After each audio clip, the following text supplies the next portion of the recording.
Hello yarn tubers, welcome back to Dana's Wanderlust Crochet, and today we're going to talk about what I didn't get done, and that is the Noah scarf. I had a plan that by today I would have a video up for a tester call.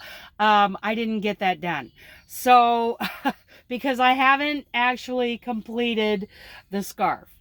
I'm really enjoying it. I am very pleased with how this is turning out. So for those of you who don't know, the Noah scarf has it's several things besides the fact that it's a scarf. It's also a Bible study, and it's also an exercise in helping us improve our mental functions, according to some of the latest things that are flowing around out there.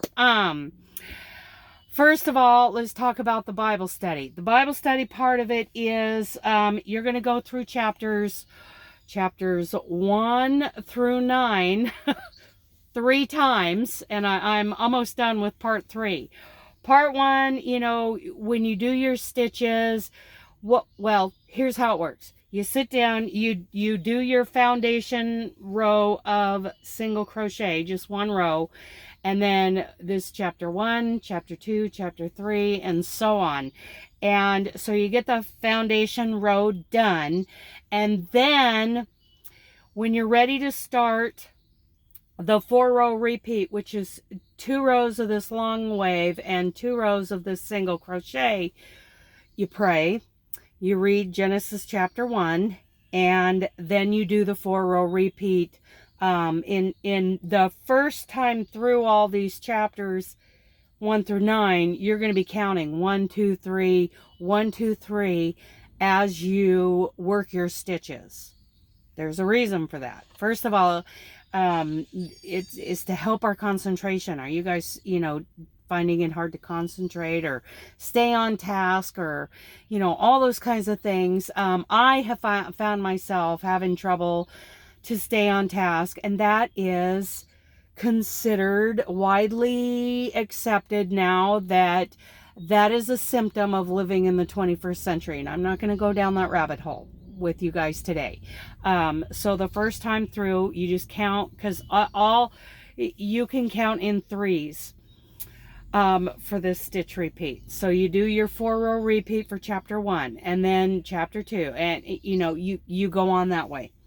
Kind of it's a devotional combined with a little bit of mental exercises and crochet, and you go through, and then part 2, when you start part 2 of chapters 1 through 9, like chapter 1, chapter 2, chapter 3, you're going to repeat some memory phrases in 3s.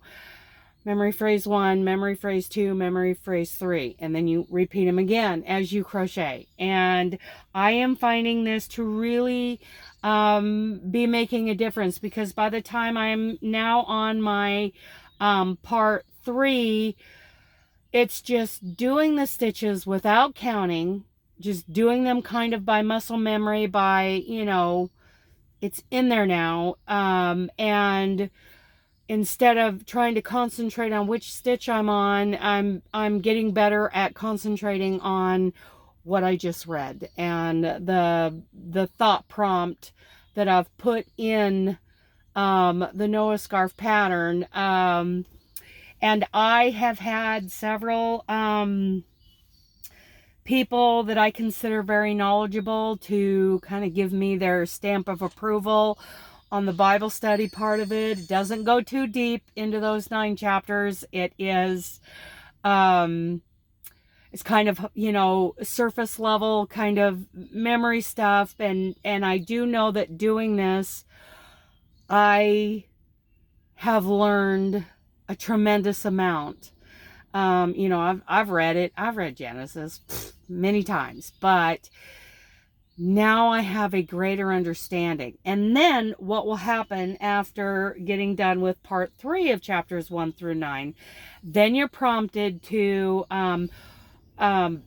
read chapter 10, and there are thought prompts to weave in your ends.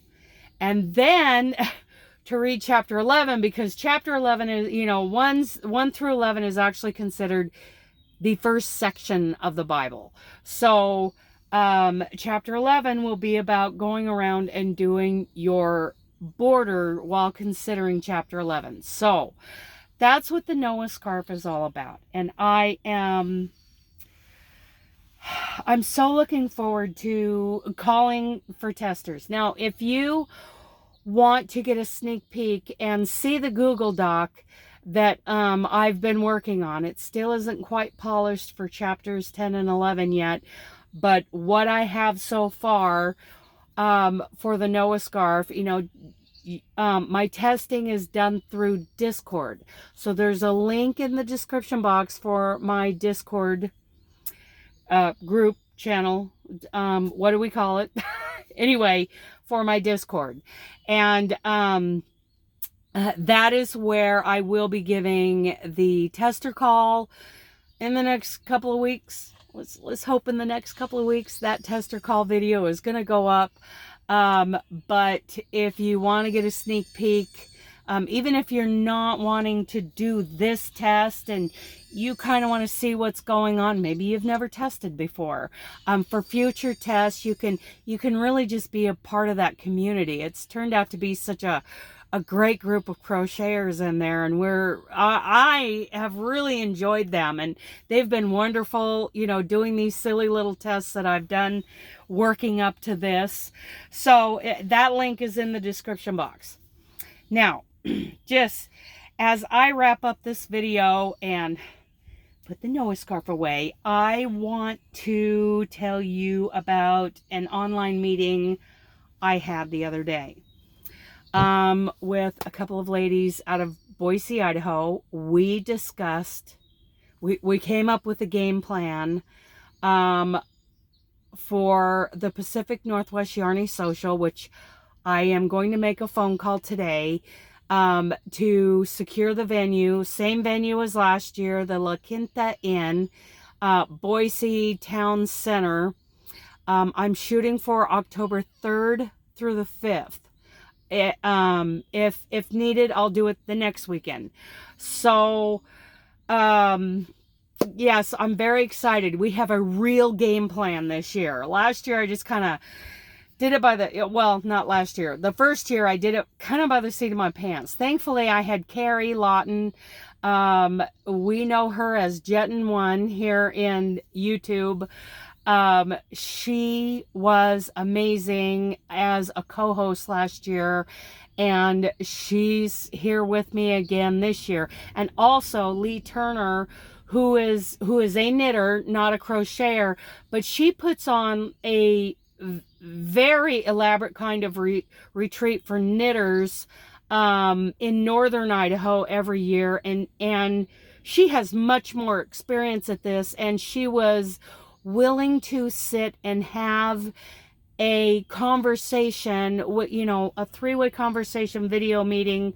Let us pick her brain. She gave us some pros and cons of what we did last year and helped us come up with a game plan for this year. It's going to be bigger and better, and I'm very excited about that. So, beep. So, if you're interested in that, I'm going to link the Pacific Northwest Yarny Social Facebook group and my MeWe group down in the description box. I know that some people prefer not to be on Facebook. MeWe is very friendly. You know, people who don't like Facebook usually like MeWe. They go in there to get away from all that Facebook stuff. So, links to both of those groups will be in the description box, and I'd like to hear from you. One, tell me what you think. Do you have questions, you know, about the Noah scarf? This will be a free download on Google Docs and also on Ravelry after it's been tested and uploaded. It will also, yeah, so Google and Ravelry, because some people don't like Ravelry, and I'm with you. So, and also, tell me what you think, you know, about the fact that we're going to have our third Yarny Social this year. I am so excited. Not only that, but in April of 25, we're going on an Alaskan crochet cruise.